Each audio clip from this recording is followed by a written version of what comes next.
Bismillahirrahmanirrahim. Allahumma salli ala sayyidina wa maulana Muhammad wa ala alihi wa sahbihi wa ummatihi asma'in. Assalamualaikum warahmatullahi wabarakatuh.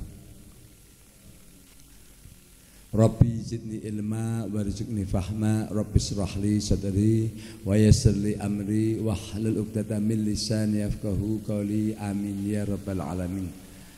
Pada kesempatan hari ini tanggal 3 April 2023, saya Daerah Muhammad Burhan akan menyampaikan materi ilmu kesehatan hewan, yaitu penyakit infeksi pernafasan pada hewan ruminansia, yaitu sapi, kambing, dan domba. Pada umumnya penyakit batuk pilek gitu pada sapi, kambing, domba itu rata-rata hanya infeksi bakteri, bukan virus. Beda kalau di manusia kan rata virus para influenza gitu ya. Tapi juga ada pada sapi itu atau kambing domba juga, karena virus juga ada oleh herpes virus. Sama termasuk jadi kalau di anjing, kucing juga sama, itu karena herpes virus. Jadi herpes virus itu tidak hanya mengakibatkan radang pada kulit, tapi juga bisa pada pernafasan. Cuman pada sapi ini jarang, tapi bisa terjadi. Tapi jadi infeksi batuk pilek pada sapi itu rata-rata oleh bakteri, bukan oleh virus.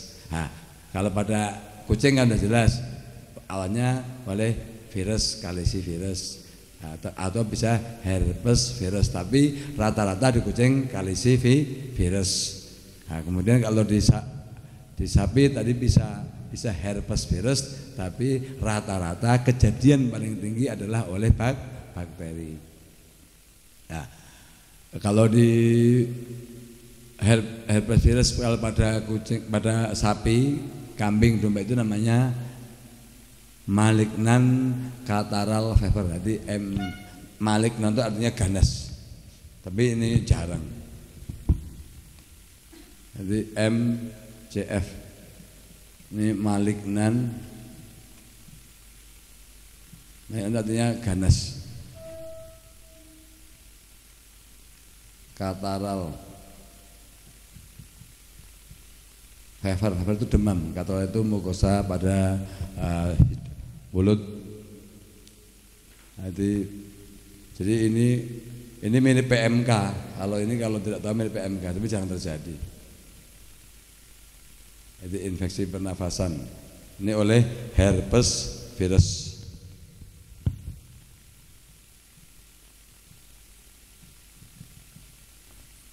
Jadi kalau ini ditandainya ingusan bening, mata juga berair, ya seperti orang pilek lah. Mana mulutnya ada rusak, ada melepuh gitu. Jadi kalau tidak paham, ini mirip sekali sama PMK. Cuma kalau PMK kan hipersalivasi, tapi ini juga sama karena demam tinggi. Jadi ini mirip sekali sama PMK, cuman bukan PMK. Karena nanti tidak menciri pada teracak. Pada teracaknya itu tidak ada peradangan, atau pada kakinya tidak. Cuma kalau di mulut hampir mirip, karena sama sih. Jadi ada luka-luka di bibir, di gusi, kemudian sama ngiler karena demam, sama matanya juga untuk meneteskan air mata, mirip. Nah, cuman yang akan saya bahas sekarang karena infeksi pernafasan oleh bakteri. Jadi faktor penyebab daripada infeksi pernafasan pada sapi, kambing, domba itu adalah satu, karena sirkulasi udara yang kurang bagus. Jadi sirkulasi udara yang bagus diikuti dengan timbunan feses atau kotoran yang tidak pernah dibersihkan. Jadi timbunan kotoran atau feses tadi ketika menumpuk di dalam kandang, akhirnya dia akan menghasilkan amonia karena pembusukan. Nah, amonia ini yang baunya menyengat, amonia itu akan mengakibatkan iritasi pada lubang hidung. Nah, kemudian di dalam kandang dan pada kotoran tadi banyak kuman bakteri. Nah, bakteri lingkungan ada Staphylococcus, Streptococcus. Nah, kemudian ada juga namanya yang spesifik menginfeksi pernafasan, yaitu namanya Mycoplasma. Mycoplasma. Nah itu, nah ketika sudah iritasi, karena kan ketika bau yang tidak enak ini kan menyengat sehingga kan membuat bersin tersedak ya. Seperti kita karena ada orang menggoreng misalnya menggoreng cabai gitu kan, nah, sama seperti itu. Jadi akhirnya terjadilah radang sebagai pintu masuk daripada bakteri di lingkungan kandang, sehingga menjadi radang pernafasan bagian atas dulu. Nah, ini pada sinus pada rongga hidung sudah mulai meler di awalnya bening. Di awal itu ketika infeksi pernafasan oleh Mycoplasma bening. Dan nanti ketika tidak diobati berlanjut lama-lama menjadi kental. Nah itu nanti biasanya akhirnya sampai menginfeksi ke trakea dan bronchus. Bronchus itu saluran yang udah menuju ke paru-paru. Makanya namanya akhirnya bronchopneumonia. Jadi radang bronchus dan paru-paru. Jadi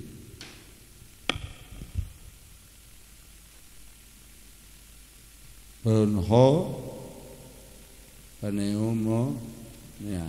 Jadi radang bronchus dan radang paru-paru. Nah ini biasanya kalau udah di situ itu udah kan kental. Nah kalau ini sudah mulai nafasnya udah mulai ngik-ngik gitu, suaranya udah mulai kehambat karena eksudat atau cairan itu udah ada di dalam bronchus, tempat salurannya masuknya udara ke paru-paru. Itu kalau sudah sampai sini udah mulai mengilah ngik gitu. Itu kalau di sini. Kalau di gejala klinis, jadi faktor penyebabnya udah ya. Jadi karena kotoran, sirkulasi udara, kemudian kelembapan yang tinggi juga. Jadi kalau kelembapan tinggi otomatis kan banyak air. Ketika banyak air, namanya kandang kotor itu menjadi media tumbuhnya bakteri sama virus lain. Nah kemudian setelah itu kurang sinar matahari sama. Ketika kurang sinar matahari itu mengakibatkan keseimbangan mikroba di dalam lingkungan itu menjadi terganggu. Nah, apa? Otomatis ketika sinar matahari itu kurang, otomatis kelembapan tinggi, berarti mikroba itu akan meningkat dengan cepat. Nah, seperti bahasanya seperti jamur di musim penghujan, seperti itulah bahasanya. Nah, kemudian matahari juga di samping katakanlah terhadap lingkungan juga terhadap sistem kekebalan tubuh daripada hewan. Ketika kurang sinar matahari ini mengakibatkan aliran darah daripada hewan ini tidak menjadi lancar. Ketika aliran darah menjadi tidak lancar, mengakibatkan suplai oksigen menjadi rendah dan nutrisi. Otomatis kalau oksigen dan nutrisi rendah, sistem imunitas menjadi menurun. Nah, kemudian penyebabnya adalah tadi infeksi bakteri Staphylococcus, Streptococcus, bakteri lingkungan ya. Kemudian Mycoplasma, yang spesifiknya adalah Mycoplasma.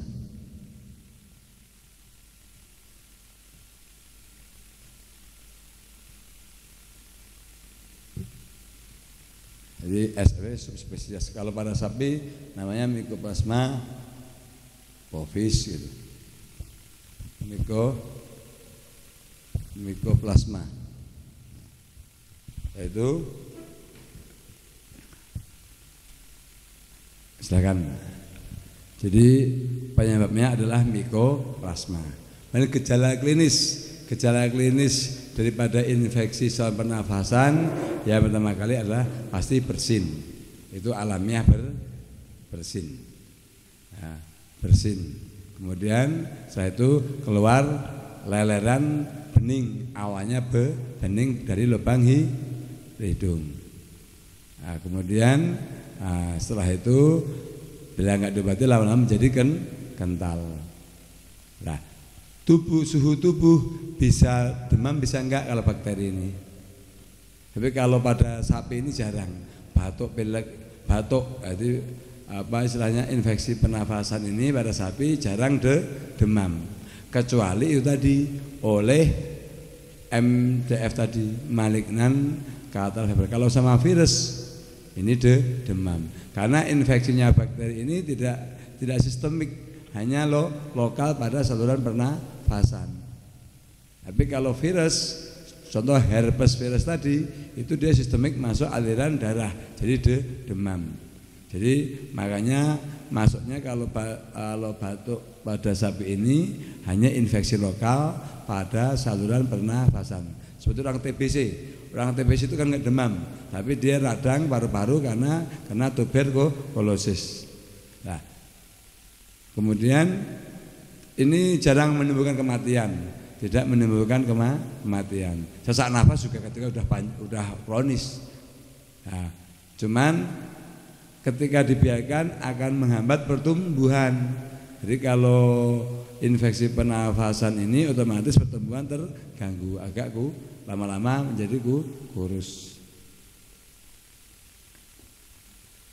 Nah, kemudian kalau pada malam hari ini karena dingin, bronchus menyempit, ini dia batuk. Nah, makanya kadang-kadang kalau paling spesifik itu lihatnya hidung. Jadi kita hidung ini ada cairan, berarti intinya ada infeksi saluran pernafasan. Nah, kemudian pengobatan. Nah, kalau pengobatan dengan pemberian antibiotik yang spesifik terhadap mikoplasma dan bakteri pada saluran pernafasan. Yaitu yang pertama adalah tilosin, itu paling efektif adalah tilosin. Tilosin C20% injek, ini biar tahu. Nah, kalau tilosin ini kalau untuk sapi ini 25 mili per 400 kg berat badan. Ini. Kalau untuk domba ini kalau dihitung itu 1 mili per 10 kg berat badan. 1 mili per 10 kg berat badan. Kalau untuk domba. Kemudian kalau untuk kucing itu 0,1 sampai 0,2 mili per kilogram berat badan. Ini obat intinya ini dulu. Jadi 1 mili per 10 kg berat badan. Ini insya Allah kalau dengan dosis seperti ini sekali suntik sembuh. Kalau teori ya sehari 2 kali atau 3 hari, tapi kalau mau efektif ini sekali suntik insya Allah sembuh. Kemudian kalau pemberian antibiotik dosisnya itu jangan pernah kurang. Kalau kurang justru akan mengakibatkan, kalau idealnya tepat, tapi kan nggak mungkin tepat, nggak diukur. Tapi mendingan lebih daripada kurang. Karena antibiotik itu tidak sifat beracun. Jadi pemberian antibiotik itu tidak berbahaya, tidak mengakibatkan keracunan. Kemudian anti radang dengan dexamethasone. Ini efektif. Ini sangat efektif karena ini mengobati radang.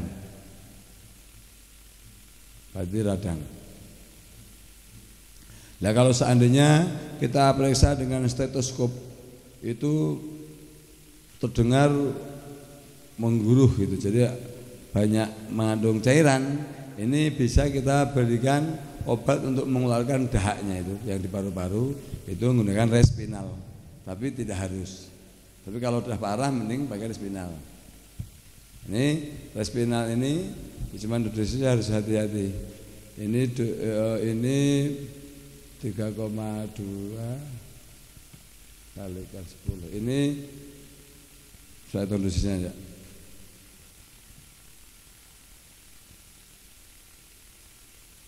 Ini cukup, kalau sapi cukup 5 sampai 7,5 mili per 400 kg berat badan.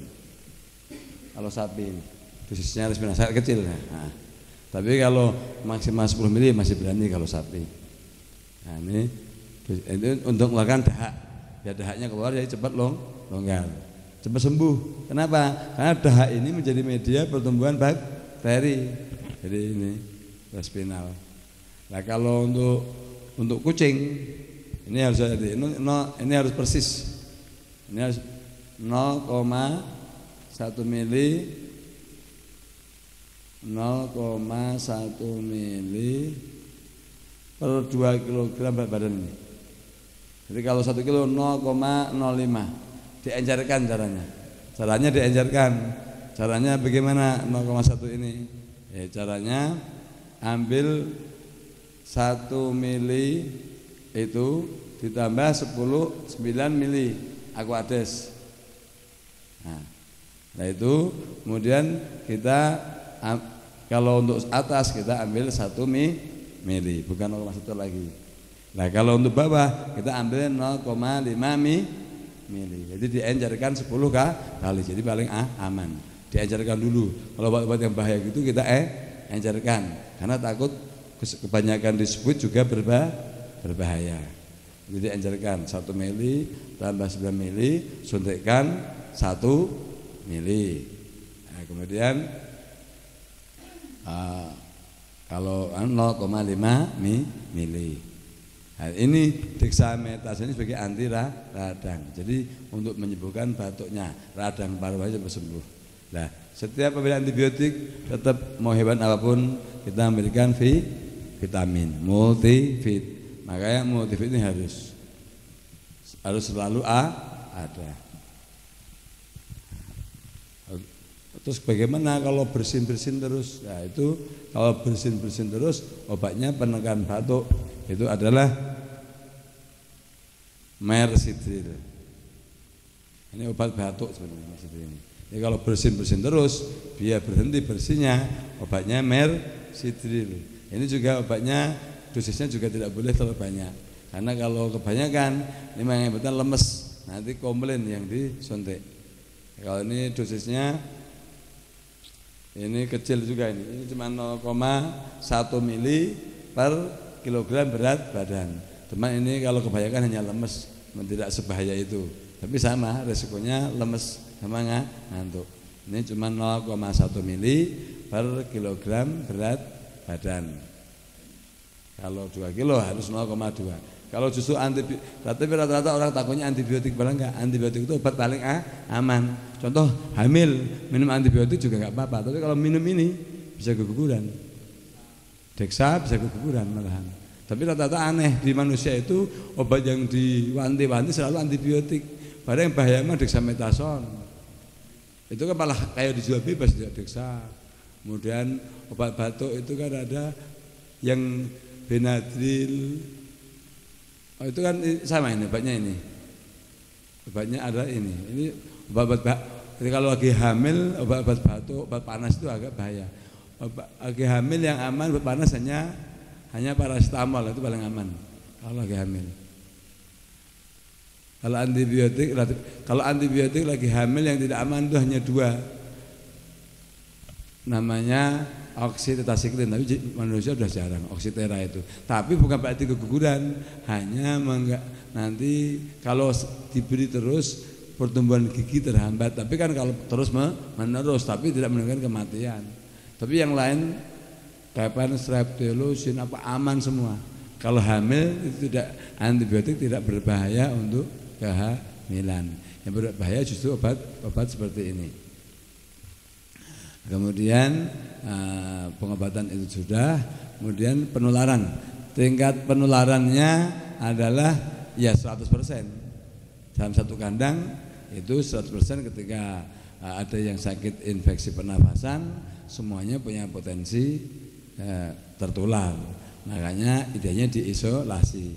Jadi kalau seandainya dalam satu kandang udah ada satu, lebih baik dilakukan pengobatan semuanya. Karena kemungkinan itu hanya belum muncul gejala klinis. tetapi sesungguhnya dia sudah terinfeksi. Kenapa? Karena masa inkubasinya kalau bakteri ini agak lama, bukan 3 hari.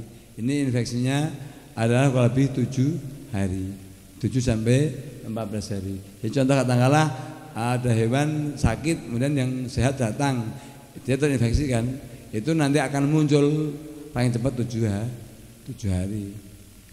3 hari jarang, rata 7 hari baru terinfeksi, baru muncul. Kalau terinfeksi langsung terinfeksi, cuman baru muncul gejala klinis gitu ya, paham ya? Jadi penularannya seperti itu. Nah, kalau virus lebih cepat, kalau virus rata 2-3 hari ya virus itu.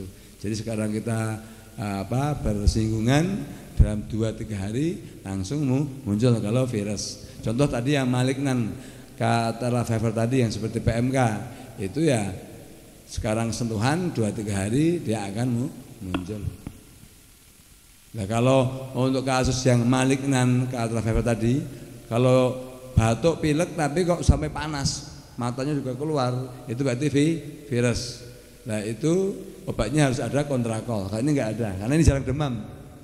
Kalau batuk pada sapi ini, masalah kayak jarang kan, demam jarang kan, hampir enggak demam lah, hampir tidak demam.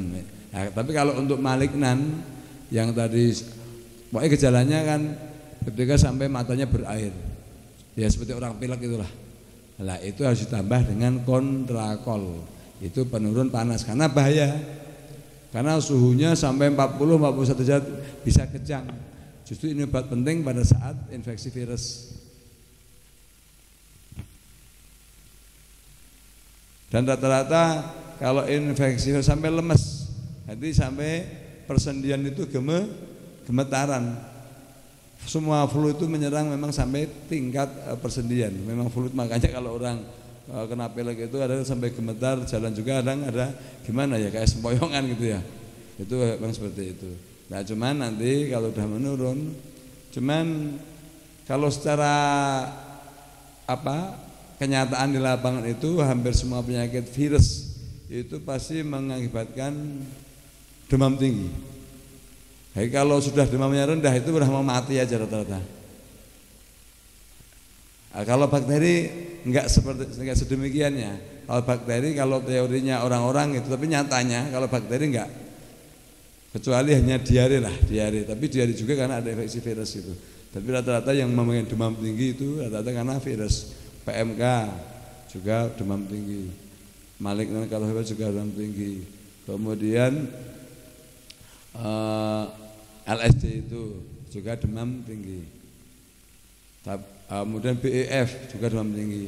Tapi kalau antrak itu bakteri, belum tentu demam antrak itu. Jadi yang demam tinggi itu rata-rata virus, itu wajib diberikan obat penurun panas, kontrakol injek. Dosisnya kontrakol injek kalau seandainya demam itu pada sapi sama di 25 mili per 400 kg berat badan. Jadi kalau saya hitungkan rumusnya itu, contoh Altelusin itu kan 200 mg per 25 kali 25 mili, temunya 500 5.000 mg per 400 kg berat badan.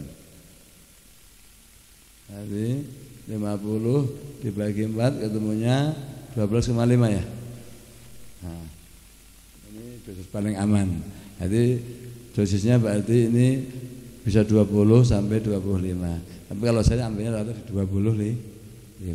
Karena susah kan membedakan taksiran ini 400 atau 500 rata-rata sapi itu kalau udah di 2 tahun, kalau sapi perah gitu contohnya itu rata-rata ranknya antara 400 lebih sedikit.